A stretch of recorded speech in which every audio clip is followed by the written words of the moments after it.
PK says in his movie, so much milk is being poured on the deities. Humko kahe sapar dete ho? He is saying, God will say, Arey, why are you pouring milk on me? Go and feed it to so many hungry children. Correct? So, let us try to understand about this pouring of milk and it going waste. So, sometimes people say that you are wasting so many liters of milk and it is being drained away in some kind of drains. Rather than that, it would have been better. So many hungry children are there. Feed them that milk. Isn't it? Actually, first of all, if somebody is wasting this milk in the drain, that is not how abhishekam has to be performed.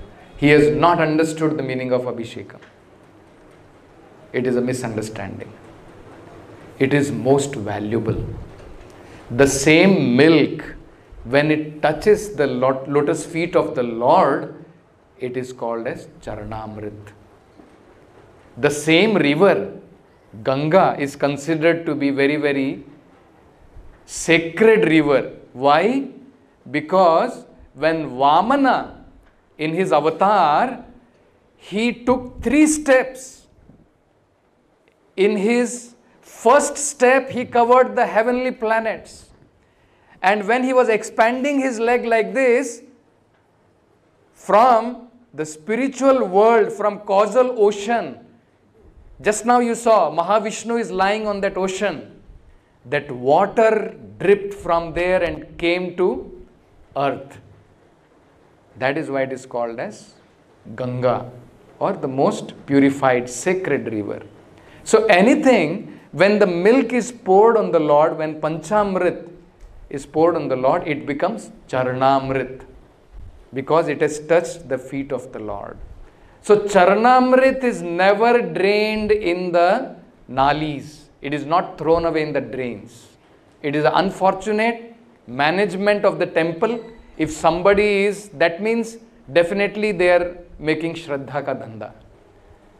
In order to make people pay money and so that they can fill their belly. So what can be done? Sometimes some people misuse that. Otherwise, the Charanamrit is not to be drained away. It is distributed to the people. Whatever is poured on the Lord, it is redistributed to the people as Charanamrit. So that is the proper use of Charanamrit. So Charanamrit is actually distributed. It is not wasted. Now let us try to understand that how sometimes we are very, from our side, our paradigm is not proper. We only, like a horse, we are seeing only in one direction. We are so much worried about some few liters of milk being poured on the Lord. We are not worried about thousands of cows which are sent to slaughterhouses just to get few kgs of meat. How many kgs you can get? One time you slaughter one cow, maximum for 1 day, 2 days you can eat that meat. Right? Suppose the cow was living for the whole lifetime, it can give so much milk. People will not calculate that. Nobody will raise their hands for that. Nobody will raise their voice for that. That cows and buffaloes are sent to the slaughterhouses for the tongue of the man. That milk could have been provided to millions of people. That nobody will say. That nobody will say is a wrong number. So isn't that a wrong number? Then PK movie itself, if you watch carefully, where PK is talking about Bhagwan kahan kehta hai hamare ko sapar do. And after that, he goes and he is singing and dancing with that friend Jaggu, and then Jaggu opens champagne. 700 rupees worth champagne. You see, we are talking about 40 rupees liter milk and we are wasting and putting that poison in our body of champagne or drinking. That nobody will say it's a wrong number. That 700 rupees could have, where so many pubs are there, so many bars are there, Nobody will question that. Big IPL matches are going on. Crores of rupees are spent on that. That is not a wrong number for people. But when some amount is spent for abhishekam of the Lord, people will say it's a wrong number. So this is our narrow paradigm. We are not able to see the reality properly. Let us just try to first of all understand what are these rituals actually meant for. These rituals are meant for expressing our feeling, our love towards someone special. Let us say, for example, you love someone. Isn't it automatic from our side that we want to give her or him, our loved ones, something precious, some gift from our side? When marriages happen, you can go and see. We go and give so many gifts to the people. Somebody's birthday is there, our children's birthday is there. We give him gift, people give them gifts. Why? Suppose your wedding day is coming if somebody is married. And if you tell to the wife, मैं बहुत प्यार करता हूँ तुम्हारे से, मन में करता हूँ बस. No. मन का प्यार हमारे एक्शन में आता है. If we love our wife or if we love somebody, we express it through our action. It's not that only मेरे मन के अंदर में प्यार है. It has to be expressed in our action. Just like you can see here, this is a photo given about the Valentine's Day, that because of some kind of feeling, some kind of love, people exchange some gifts or give some flowers or whatever. Isn't it? Similarly, these rituals are actually meant to express our feeling, our love towards the Lord. So not every ritual is a wrong number in that sense.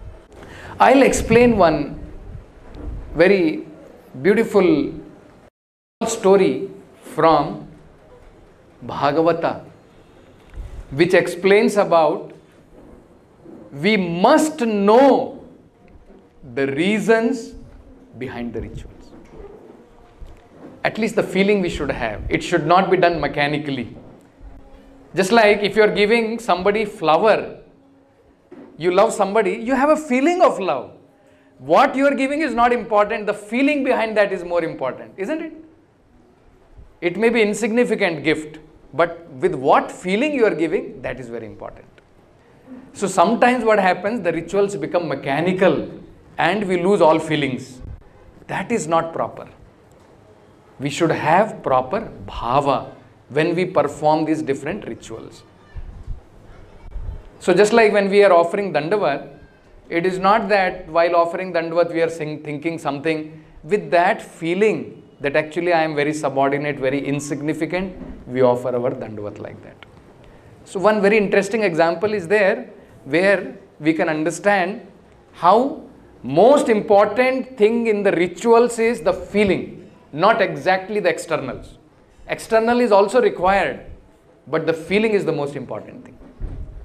Once it so happened, Krishna and Balaram and all his cowherd boyfriends, they were in the forest and they were feeling, they used to go early in the morning from their house and, they used to, with all their calves and cows, they used to graze them in the grounds. So after some kind of sporting, they all started feeling little hungry. And nearby village, there was big yagna was going on. Generally in the yagnas, they offer lot of delicious food in the yagna. So a yagna was going on. So all the friends of Krishna told, Krishna, we are feeling very hungry.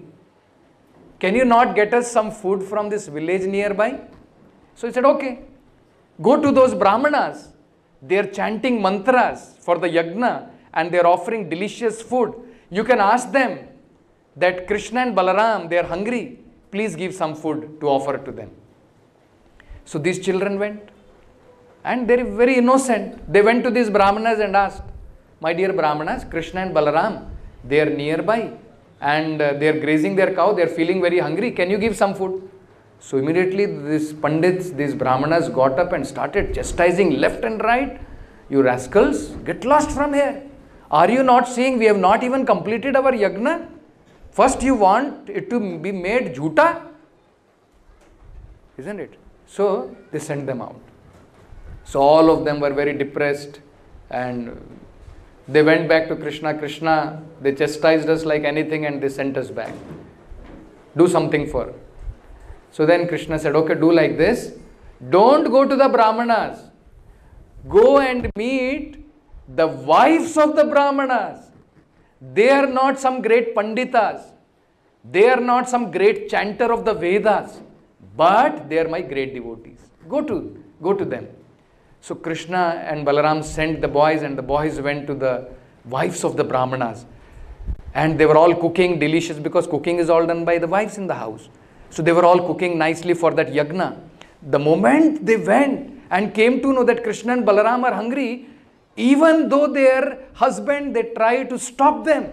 What nonsense you are doing. Before offering to the yagna, you are giving it away. They still gave it away. And all that food was brought to Krishna.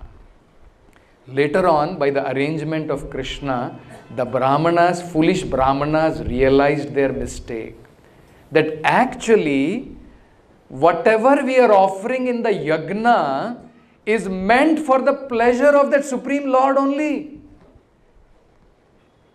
Now, Krishna has made an arrangement to offer that food through yagna to the Supreme Lord, and when that Lord comes personally and asks, whatever you have cooked to give it to me through yagna, I have come directly now, please give it. They are saying, no, you stand aside. First we will offer it to the yagna.